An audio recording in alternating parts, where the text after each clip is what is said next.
many thousand years ago, there was a yogi whose name was Sunira. We believe Sunira was just the next generation after Saptarishis. He lived and worked in the mountains which are presently in Nepal. And he took on an impossible project.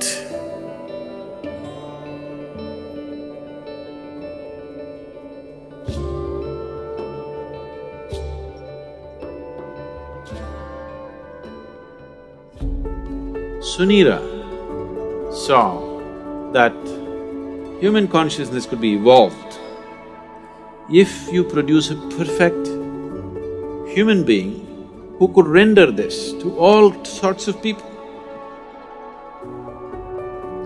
In a way, he comes from the tradition of Shiva. Somewhere it's his dream to build another being like that.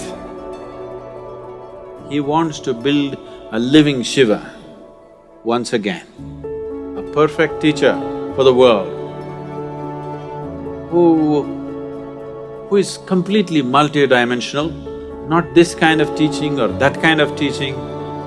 As Shiva explored the whole human consciousness and human body in every possible way, he wants that kind of a living being.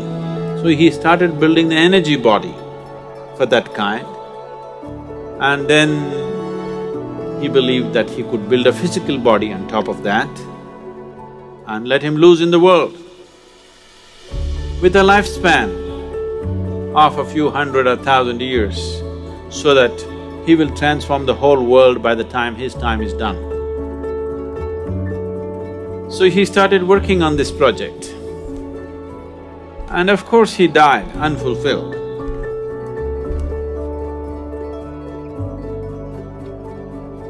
So here and there, down these 40,000 years, many ambitious yogis picked up the same project that Sunira had left and tried to reconstruct this energy body of a perfect teacher who can transform human consciousness.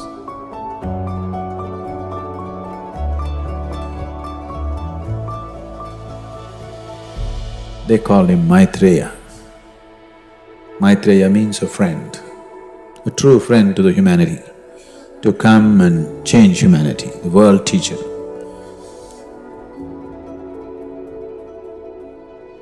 Generation after generation, many yogis tried to continue to work on the same half-made project of Sunira. It's always been in the yogic lore, but in the last century, it came to the surface. It came to social knowledge because the Theosophists worked on it. Annie Besant, Leadbeater, and Madam whatever her name, I can never pronounce, Blavatsky. All three of them took this project up. They said, we are going to make it. They amassed a vast amount of occult knowledge, probably for the first time in the last few hundred years. And definitely for the first time, not in a traditional way but in a modern way, they took up this project.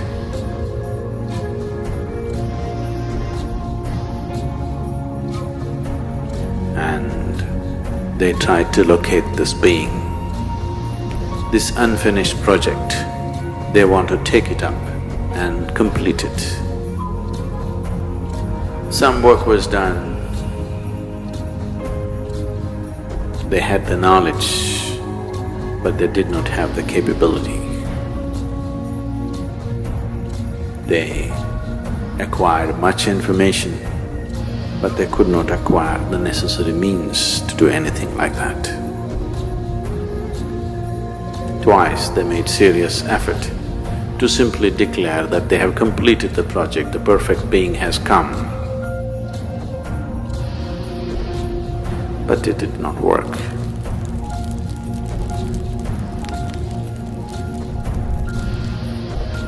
Another parallel line was also being drawn for the last couple of millenniums, where another set of yogis who were aware of this Sunira's glorious but quite impossible project, they started working upon a similar force to create a similar possibility, but with a completely different understanding of the same, creating a perfect being, but not as a human being, not in human form, because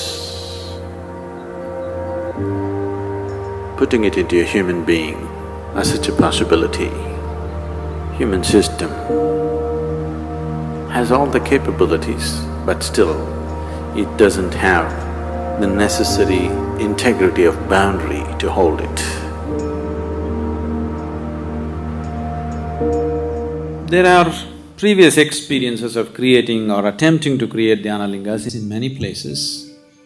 Any number of projects have started in the last 2000, 3000 years and they've been abandoned halfway because of some problem or the other. In Bhojpur, they attempted a dhyana linga about 1,000 years ago, little more than 1,000 years ago. This was supported by a local king, so it was hugely funded and they built a magnificent temple which is half done and the rest of the plans they drew it on the stone, because there were no drawing boards. They flattened up a rock and they made an elaborate plan of the temple in all detail, the architectural thing on the stone. They had a grand plan, a beautiful setting and everything. But half completed, it stopped because of certain things. The lingam itself, they worked on it for more than 3 years. They had 14 people working on it, one yogi who started this whole process. But this yogi worked for over 2 years and produced these 14 people, 7 men and 7 women, of enormous or extraordinary accomplishment, and they started working. They created this lingam almost 95% done. But at that time an invasion happened.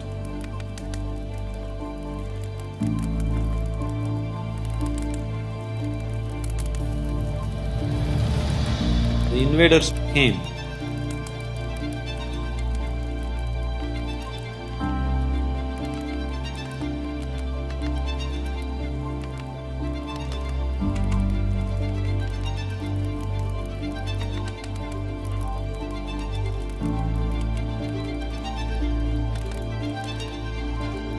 Found these people in certain states which whatever looked freakish for them, and they attacked.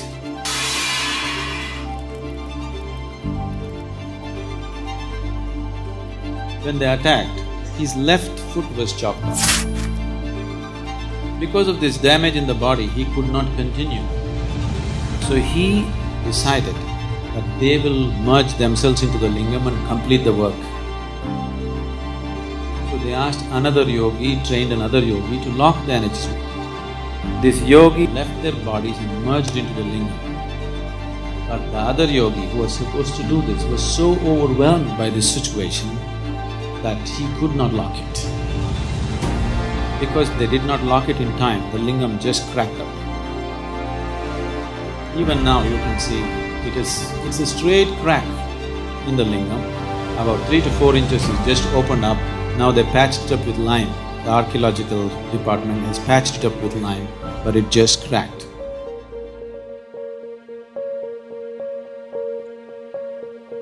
Building such structures has been the want of many yogis because creating tools for enlightenment, not just as teachings, not just as practices that one can do, but living tools that people can walk through, living tools by which people can be impacted towards that process, has always been the great desire of the yogis. One of them who had such a desire fixed me up for the job.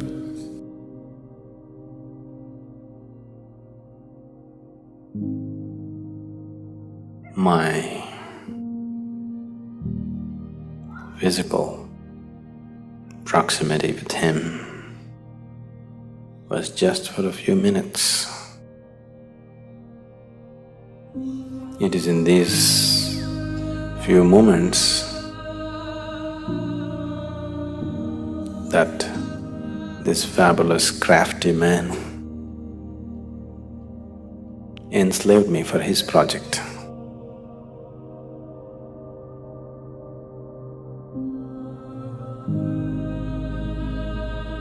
Everything that I did was around it because it was my Guru's dream and it was his vision that the Dhyana Linga has to be established.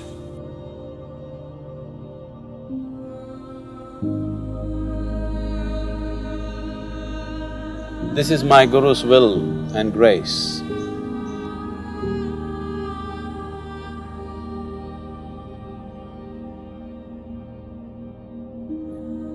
I must tell you something about the madness from where I come. After 2 lifetimes of heartbreaking sadhana, very intense, very truly heartbreaking sadhana. These 2 lifetimes, I was referred to by people as Shiva Yogi. And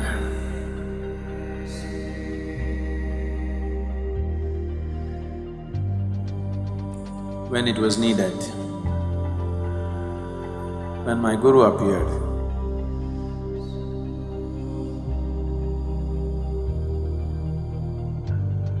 and when he felt he did not feel fit to touch me, he touched me with his stick. And everything that needs to be realized was realized.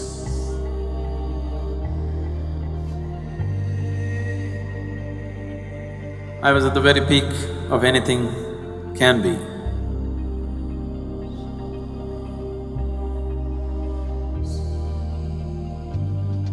So, that being was referred to as Shiva Yogi, trying to fulfill the mission that was put into him. Didn't work, came back again.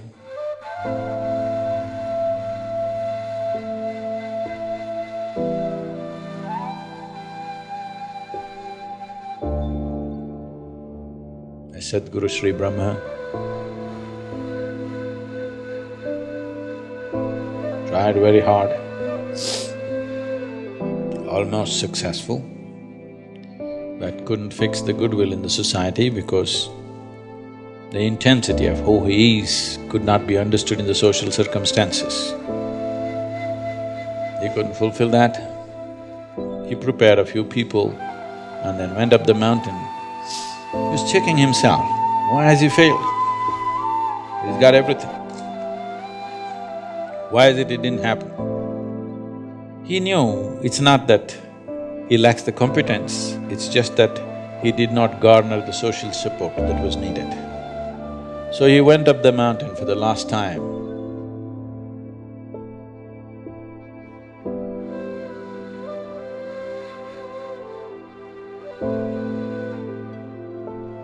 Before going up, he announced here at the foothills a few of his disciples gathered. They said, "What now?" He said, "Even Tirpi Varwan, that means this one will be back again." And he went up the mountain for the last time.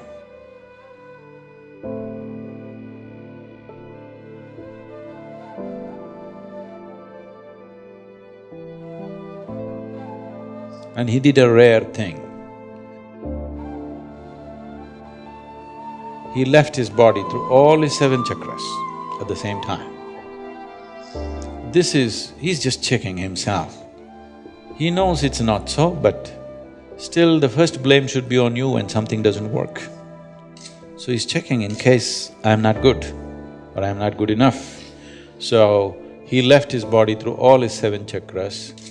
This phenomenal energy, this very distinct energy which is nowhere else, you can experience on the 7th hill.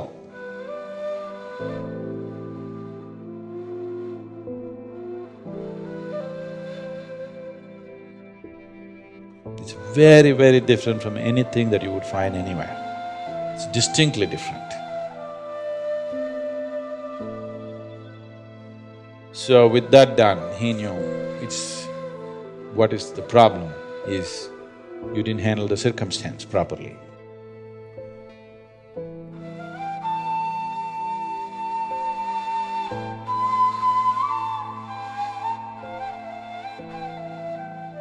This round when we came, we planned everything to a point where we decided a few people that I need, where they are born, in which room, how. Everything was planned, it went accordingly.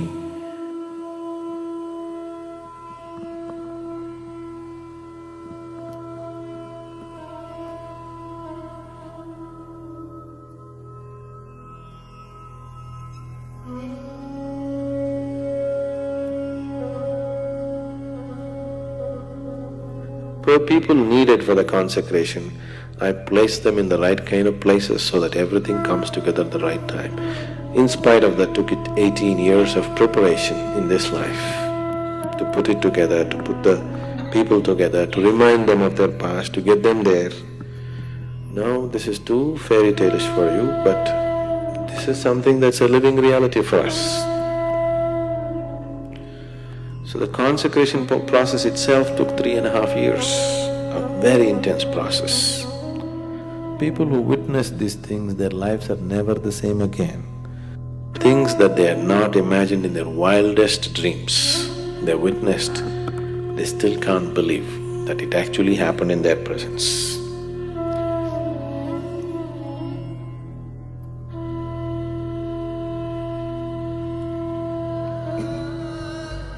Yogi Sunira, he worked through his lifetime, and towards the end of his life, when this dream of creating a perfect being remained unfulfilled, Yogi Sunira made a prophecy that long time from now, long time from now, this work that I have started will find fulfillment and reverberate, not here, but in the green hills of the south. Our hills are green. We are in the south. So whatever Sunira's prophecy has come true, but not the way he thought it would.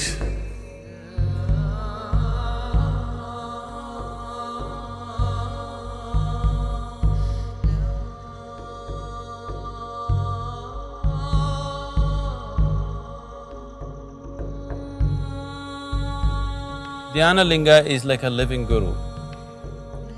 The role of a guru in a spiritual seeker's life is not just about giving teachings and guidances. The most fundamental thing why a spiritual seeker seeks a guru is because a guru can ignite his energies into a different dimension. That aspect of Guru's role in a spiritual seeker's life is very well fulfilled by the dhyana linga. Once a person is in the sphere of dhyana linga, he cannot escape the sowing of the spiritual seed of liberation within himself.